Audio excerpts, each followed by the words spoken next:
Hey, good to have you in our home studio, first ever in-person recording actually, It right? actually feels like much nicer looking at you face to face rather than looking at the screen. Yeah. I know, and now that we live relatively close to each other, maybe we'll do more of these in the future. Sure. Yeah. So I think one of the interesting parts is that you just came back from a trip in China. Is that about? It's my 9th trip this year. Wow, 9 trips this year. So I was talking to some friends in Hangzhou. They were saying that, dude, you're here again? I said, yeah. We last saw you like 2 weeks ago.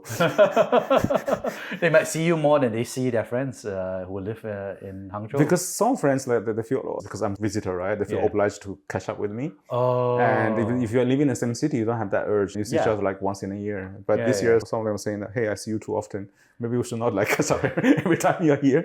Let's not have a banquet with too much food. Let's keep it simple. Yeah, I totally can imagine it. I'm so curious. You visited China, and now that people have processed that Trump is won, and now everyone's starting to think about the next 4 years. What are people thinking about in China?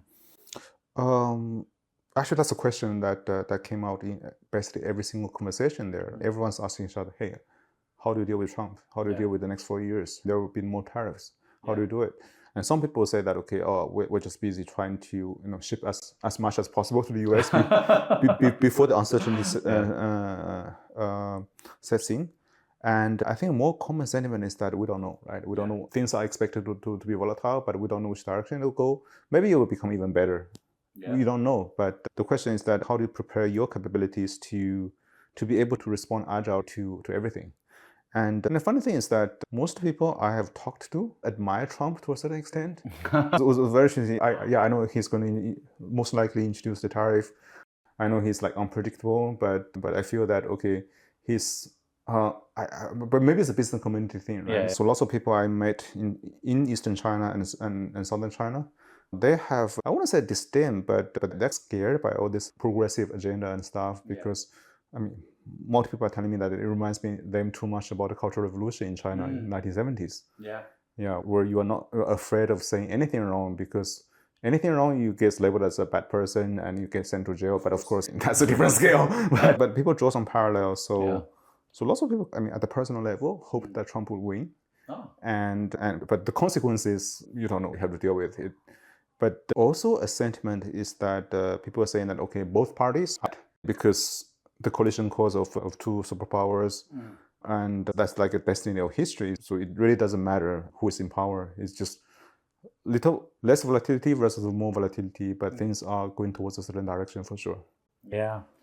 Oh, that's up there. So it sounds, definitely in the short term, there's an all-time high of exports from China to America and also Southeast Asia, actually. I think everybody's containers are full of Chinese goods trying to get in before more tariffs come in. There's obviously a lot of stockpiling in warehouses in all the countries. But I think I want to unpack actually the kind of like social aspect about it because I was reading in Economist about something called, like you said, little pinks, right? So there are Chinese supporters in China who support Trump. All these, like you said, they empathize on the social policy side, right? So they're against wokeism. They, like you said, compare that to the Cultural Revolution, which is, by the way, the first time I've ever heard of it. Lots of people are telling me that, okay, this feels so much like a Cultural Revolution. And I think one case that someone was telling me that, I think some U.S. governor, Democrat, and he said something about not wanting his girls to compete with transgender athletes on the same field. Then he got his chief of staff resigning and labeling himself being labeled as a bad person.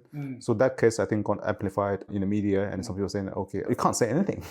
No, I like the fact that American conservatives and Chinese conservatives agree with each other on the social policy side, right? But there's also one aspect which is most people I know of our age, a little bit older or a little bit younger, people were born in like 1970s, 1980s, and early 1990s. When they grew up, they were always taught, right, by textbooks, media, whatever, that the globalization is good. So the world would go towards that direction. Each country would do what they do the best, and the global trade would flow, and economy would grow and stuff. In a way, that makes like all these people much less socialist than what we see elsewhere. But obviously now, if you look at the sentiment, is look at manufacturing. So lots of mass manufacturing. People just start to believe that it's impossible to organically shift from China to lower cost countries because somehow China has accumulated this scale, has accumulated this upstream, downstream sophistication of the supply chain, that for many of the sort of consumer and industrial goods, it just doesn't make sense to move to places like Vietnam, South Asia, etc., because it's just labor cost is low, electricity cost is probably on par, but we put everything together, is not as efficient as if you do it the whole thing in China. Yeah. No, I think that's the tricky part of it, is that the China plus one strategy still means you still got China. So the plus one is for your easier goods like airports, but it's hard to move the whole stack. It's very hard. We spoke with a number of businesses in Vietnam, be Chinese business set up in Vietnam and local businesses. And quite a few people are saying that, okay, for this particular type of goods, basically manufacturing, like textile and stuff aside, but for this manufacturing of, say, some industrial crane, and manufacturing in Vietnam saying, look, every factor of manufacturing, if you look at the pure sort of cost of that particular factor, of course, it's cheaper in Vietnam, but we don't have a large domestic market to sustain a scale. Of course, with all these things, when you have the scale, the marginal cost goes down, the unit cost goes down. So in the end, we're still not as competitive as somebody in China. So the way they deal with it is that they were hoping that, okay, there's more sort of integration of the economy so they can import like components freely from China, but they can also export to the Chinese market. Yeah. So maybe that's the plus one that we talk about. I think it's going to be similar to the Japanese and Americans. Your R&D, your central HQ is maybe in your home country like America or Japan, or in this case, China. And then your finishing, your final manufacturing, the final assembly of everything is done in Vietnam. You have, like you said, Chinese factories on the China side of the Vietnam border, but then it's finally assembled at the Vietnam side. So I think it'll be interesting. It'll be interesting to, recently we see a few things happening, especially about Vietnam. So there are like works to, I think, build more railways or align the standards of railways between China and Vietnam so that goods can flow better. But on the other hand, you would see this big concern about cross-border goods, right? So Temu was sort of asked to stop their operations last week in Vietnam. That's like hundreds of thousands of orders a day, which they had to suspend. But the concern of the Vietnamese government is legitimate, right? So we have not properly built our manufacturing yet.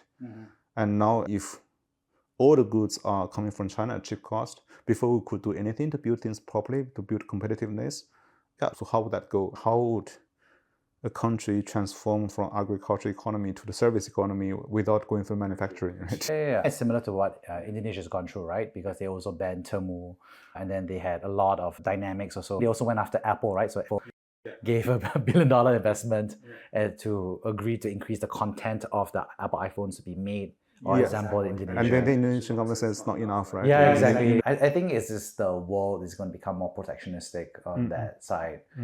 And I think it's interesting because I think when you say globalization is good, what does it mean? Obviously, an aggregate, if a country is good at doing A and another country is good at doing B, and they trade, then obviously everyone's better, right? But I think the tricky part is that when you go one level deeper is, in that world, the producers of A do well in country A, and then the producers of good B in country B do well, but everybody else doesn't do as well. So and then when country A is more efficient in, say, I don't know, 100 things, then country B is only efficient in one thing, would that be balanced? So would the consumers in country B eventually going to benefit? Because ultimately, for you to consume, you need to have all these industries for you to get like a higher paying jobs and to be able to consume. Yeah, and I think that was a lot of the criticism of America over the past 40 years, right? Because America used to be the manufacturing powerhouse of the world, and then they were the ones advocating for globalization and free trade by a lot of host countries, especially like Latin America, under the World Bank, under IMF. So I think the criticism of that would be like, okay, America was proposing for lower trade barriers so that more goods from America can go into these countries, but they don't get very much back. So now it's the other way around, which is like China is the country that is proposing globalization and advocating free trade. And of course, the country which benefits the most would be a stronger proponent of globalization, of free trade, right? Exactly. And because everyone looks at their interest, right? They look at, okay, if globalization benefits me, I'm a proponent. So it's weird, right? Because If you look at 10 years ago, 20 years ago, people saw China as being like communist, not part of the global economic order. And now it becomes the biggest proponent of that. No, it's interesting because like you said, someone was arguing with me recently and then I was like, it was just arguing and he was like just saying, oh, China's communist. And then somebody else was like, oh, but they're not true communists. They are Confucians with a communist ideology. And then someone else, no, they are proponent of globalization, so they're capitalistic. I think most businesses are strong proponents. And because they know that they are competitive in globalization, they need more markets to sell their goods to. Domestic competition is saturated. But the tricky, difficult social, political, policy level question is that how should other countries really be responding to that? Of course, at the theoretical and strategic level, you can say, okay, the countries can channel this Chinese investment to help them build up, I don't know, assembly, manufacturing, or distribution, or whatever. But the thing is that when you make policies, how do you find that balance? Because if you regulate less, more, because the natural spillover of Chinese competition would probably eat your industry alive. And if you regulate more and hurting your economy or hurting the choices of the consumers. So policy making sometimes is not that straightforward. Yeah, and I think if we look country by country, actually they have very different policy responses, right? So I think Indonesia has always been protectionistic. It was protectionistic versus the US, and now it's protectionistic versus China. Not versus, but it's for its own interest, right? And China shelters its own product and its local conglomerate production there. So that's an interesting piece. And obviously Indonesia has a shrinking middle class as well. So I think they're quite concerned about that. That's that one government, right? Shrinking middle class, So it's a really bad look. So obviously the middle class, they have to work manufacturing jobs to be part of the middle class, or they have to climb the value chain. And of course, I think in contrast, you have Vietnam, which historically has been very open, but now starting to look like it's trying to raise some of those barriers in the past, I'll say 3 months under the new administration. I think the past administration didn't seem... was quite friendly. I think new administration is also pragmatic, but there are many forces that need to balance. And many forces needed to balance, which is not easy. And I think the big loser in that scenario right now is VNG, right? So VNG, they're currently under investigation by the Vietnamese government. So there's one side. So leadership is obviously a little bit busy on the domestic side. And then they have all these editors from all these Chinese goods that different e-commerce platforms, different communication platforms, different games are going after the Vietnamese.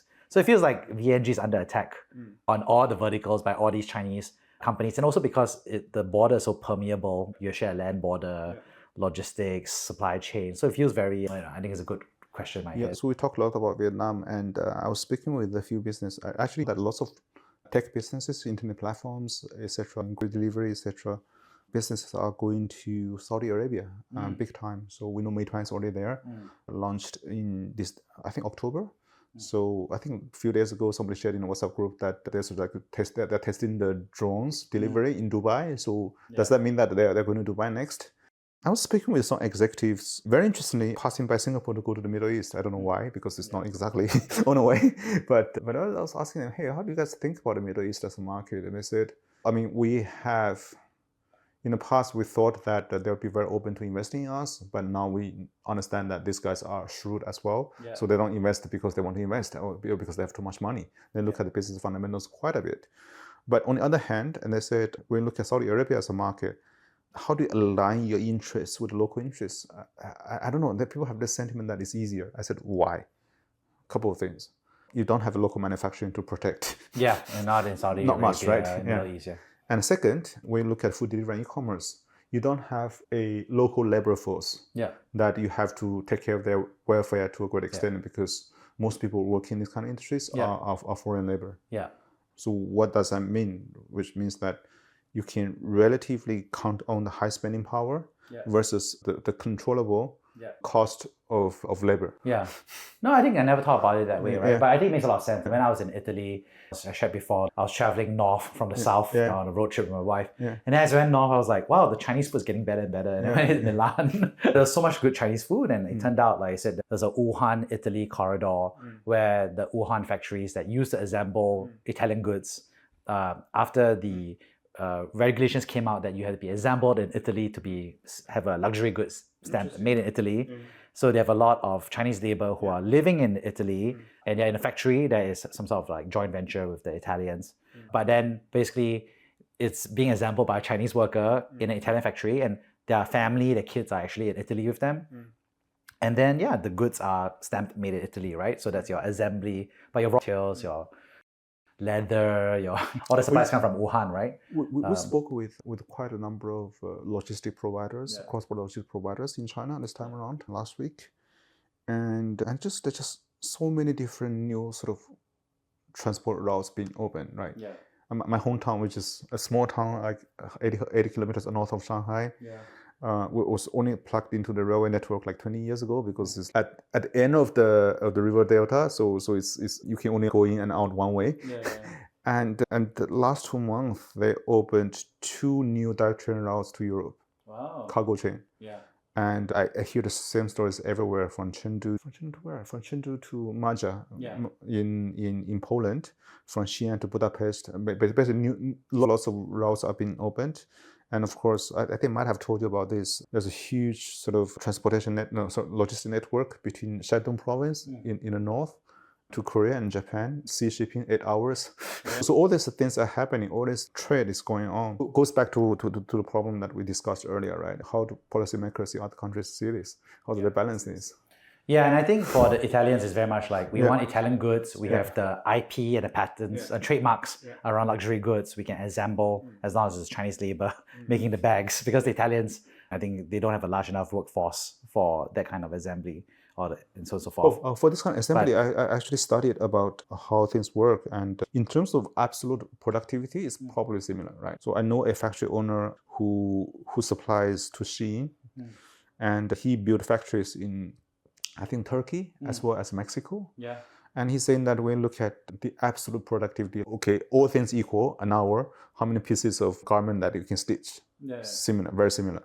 Yeah. But he said then the problem comes to how many hours you're willing to work a day. and the second is that how flexible you are. I said, what do you mean? He said, if I only need you for 1 day, the next month, would you be able to come just for 1 day? Rather than by law demanding for like at least a month-long contract. Yeah, like I think that's where the variation is. Yeah. No, I think that's where I think the crux is. I think for the Middle East, like you said, it has a rich domestic population of citizens, and they are very used to having a large foreign guest population. Yes. So you can imagine it would be quite easy for Chinese guest workers to be in factories similar to Italy, working in Saudi Arabia. And also I think energy is cheap in the Middle East, which is a big problem for China as well. So I think I think it will happen. And also I think they don't worry about each other's social, humanitarian policies as well. There's no. I think both sides are like pragmatic in that aspect. Let's put it that way. Yeah, exactly. Biden and Saudi Arabia did not get along well. Yeah. But supposedly they have a very strong relationship historically. So let's see how it goes out. What's interesting was that I was in Saudi Arabia as well earlier this year. Okay, this year. And then recently I also was part of a meeting with a Saudi Arabian delegation. So I think it's interesting because a lot of the Saudi Arabians are also quite interested in Singapore as a country. What's the industrial policy? How did Singapore move its economy from a China-like low value chain and rise up? And this actually ties back to our point about Vietnam and Indonesia, right? So Vietnam is one policy, Indonesia is policy. Singapore also doesn't have much of a manufacturing base to protect, because most folks are in a white collar or higher up the value chain, like farmer manufacturing. So I think Singapore has been seemed to be a little bit more open to Chinese capital and Chinese talent. Yeah. Singapore, I think one thing about Singapore is just basically we set a certain rules, we welcome everyone. Yeah. So in a way, that's the way of survival for smaller countries in the jungle, in a way. Yeah. So it'll be interesting. And I think obviously the other countries would be, I think, Philippines, Malaysia, and Thailand. So I thought it was quite interesting. I saw in Thailand, I was at the Huawei conference. They had the big Southeast Asian conference there in Thailand. Huawei has a huge team in Thailand. Yeah, it's huge. And I think there's also like the manufacturing and everything that's going on. I think that's underappreciated, corridor, I think, as well. I also, there are lots of things going on, right? So even if you look at e-commerce, and lots of the trade between China and Thailand is done over land, trucks driving goods from Guangxi and Yunnan provinces into Thailand. And the same for Vietnam. I just learned like this week that Temu actually uses some bases in Vietnam to do air freight directly to America, because apparently the planes out of China are full with goods. They can't secure more capacity.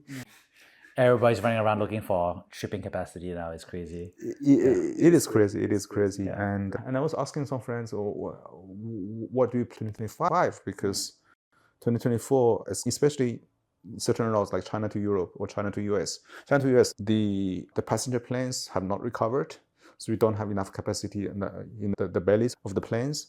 And to Europe I spoke with a number of logistics providers, said, okay, nobody expected the cross-border to Europe to grow this year, so everybody underplanned their capacity. Yeah. Then you see people from Taiwan like going everywhere to find like routes of how they can ship more goods into Europe without putting a commitment. What do you mean? So they don't want to charter planes on their own. They want somebody else to bear that responsibility. Good old capitalism. Let's have less assets on a book so we can be more productive. Yes. And also more flexibility. Yeah. Everyone's scrambling for planes and capacity, which is interesting. You mentioned these are the micro predictions. Any big predictions you have for 2025? China, America, Big Asia? predictions.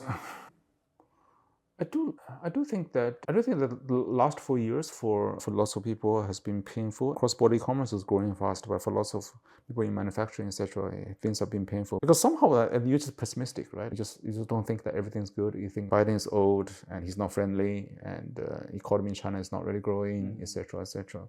So now we're entering a new era, right? With Trump, with I don't know what China is going to counter some of the potential sort of actions. Maybe there will be bigger stimulus because there will be tariffs. So it becomes something that on the one hand people expect things to be good. On the other hand, I can sense like a little bit of excitement in some people, right? I said, okay, things are going to be shaken up, right? We're shaken up. I'm looking at it. Let me see whether I can find opportunities during this shift. Yeah, that's an interesting entrepreneur mindset, right? Yeah, exactly. Volatility is bad for the big ones. Yeah. But as a small one, I'm a little bit more agile. Maybe we can take up some. Yeah, big ones hate volatility because you just can't move as fast as the smaller ones. Yeah, I think it's interesting to see. Yeah, I think for me, what we're going to see is the Biden rules on the reverse ciphers, CFIUS, I think is going to really take into effect. So obviously, US investments are already very slow into China, but I think once that ruling really comes packaged in, the fact that US investments can't go into Chinese nationals or Chinese beneficiaries or Chinese companies is going to be a very big problem, especially for AI and tech. So I think a lot of Chinese nationals are going to become citizens of the new country. Vanuatu, Turkey, Cyprus. No, Cyprus is not that easy anymore. Turkey is easy. Turkey, I know, French. I know a bunch South of Africa. I know a bunch of people carrying like Turkish passports. Yeah, I think that's what they're all going to do. So you're going to see a lot of these because there's the only way to still be able to get capital from the US. Yeah. And also, on the other hand, I've been speaking with some pretty shrewd academics in Beijing and researchers. They were saying that maybe we eventually work out the good thing, right? Historically, you have the Chinese communities coming out and build business empires outside China in Southeast Asia. And when China opened up, like in the late 70s, early 80s, and this business went in, of course, to benefit from the unleashing of the old opportunities. But on the other hand, it helped the ecosystem grow. So they said if we could create another wave of Chinese kind of diaspora, like economic ecosystem outside China, maybe eventually it will help the ecosystem that's remaining in China and the ecosystem that's outside. Yeah, we've discussed in the previous podcast, but definitely this is a new wave of Chinese immigration, right? So we see the Taiwanese and the Hong Kong folks move to Canada, UK, Singapore. And then now obviously you have a new wave of Chinese immigrants who are going to Africa, to Italy, to Europe as well. So it's very interesting to see that happen. I think what will be something that's on my mind as well is whether the trade war heats up. I do think it's likely going to happen, right? I think there's going to be negotiations. Yeah, so I think it'll take time for a deal to happen. I think it's going to be like 2 years maybe. Honestly, I don't know, right? I don't know. It's just like we have this, we are in this like sort of contention, right? So where each other is going to like react or anticipate each other's move. Maybe there will be stable sort of equilibrium. Maybe there will be turbulence. Maybe there will be, I don't know. It's very hard to predict. So back to the notion that many business people that I met in China mentioned that, okay, I don't know what's going to happen, but what I can do is that, okay, so have lots of reserves and prepare the capabilities that if things go either way, and then I'm prepared. Yeah. I think what will be interesting is who do you think are going to be the winners and losers in the next year? And losers not necessarily, oh, you're a loser. Who is going to have something to lose the next year? So I think one guess I have is I think TikTok has been fighting a battle in the US now through the court system. I think they're going to go out for the Supreme Court decision next year. And of course, you never know. Trump might change his mind. So basically, if you analyze all options, that they don't have any good option, TikTok in US. But you never know, right? Maybe at the end of the day, somebody will come out and save them. Maybe Trump. I don't know. I think TikTok has a better chance under Trump than under Biden because Biden pushed it through. And if everything kept its course, I think they would eventually be banned. But now with Trump, they have a chance. Yeah, they have a chance because things are less certain than more volatility. Because Biden was going to finish that. But now, so there's a chance, but still, I don't know what the odds are. Another thing which I think is going to happen next year is that we already see that just yesterday, it's one of the major sort of EV companies in China have had their funding unplugged by their parents, Baidu and Geely. So there was like huge uproar yesterday, and it's in a way sad, in a way amusing, right? I mean, I didn't know that this company had live streaming hosts at every single like store that they have. They have 300 like hosts like live, and like all of a sudden everyone started saying either ask the company to pay their salary back, or ask their competitor, hey, do you have a job for me while on live stream? So it was very sudden because that company got like 8.8 billion RMB funding from Baidu. Oh, wow. So lots of money, but of course, I think Baidu must have calculated that to make this company self-sustainable, they probably need to pull in another, I don't know, tens of billions of. So the last few months, you already see 3 or 4 sort of EV players collapsing. And you see some of the larger companies which previously have different brands under their portfolio are trying to consolidate. So I think that arena will probably see some sort of winners and losers. I checked the statistics, right? BYD sold 500,000 vehicles in China last month. And the company I mentioned just now sold 2,000. And of course, it's very hard for you to compete at the same price range if your scale is so small, right? Yeah, I think for the electric vehicle industry is that it's scaled a lot, it's matured, and now I think those that went crazy, air quotes, but they built a ton of capacity. Now they have the returns for the economies of scale. They're number one. I think they can acquire all the smaller ones. I think the whole industry it's interesting because from the outside, other countries are like, wow, Chinese EVs flooding the market. But from the internal perspective, it's a brutal competition. The chief operating officer of that company is a personal friend, and I spoke with. I think it has been brutal. So the chief operating officer of that company, which is now under lots of stress, probably going to collapse, is a personal friend, and he was telling me last night that how much stress he's under for the last 48 hours. And of course, I know investors of some of the other major EV companies, and the pressure that they're under is you don't know, right? The competition is so intense. BYD is obviously going to make it, right? Because they manufacture batteries and they have the scale. But the rest, I mean, who eventually stand? I think Li Auto, etc., would probably stand a better chance. But before the dust settles, you never know. Yeah. On that note, let's wrap things up, and I'll see you next month. Next year, I guess. Definitely. So Happy New Year. Happy New Year.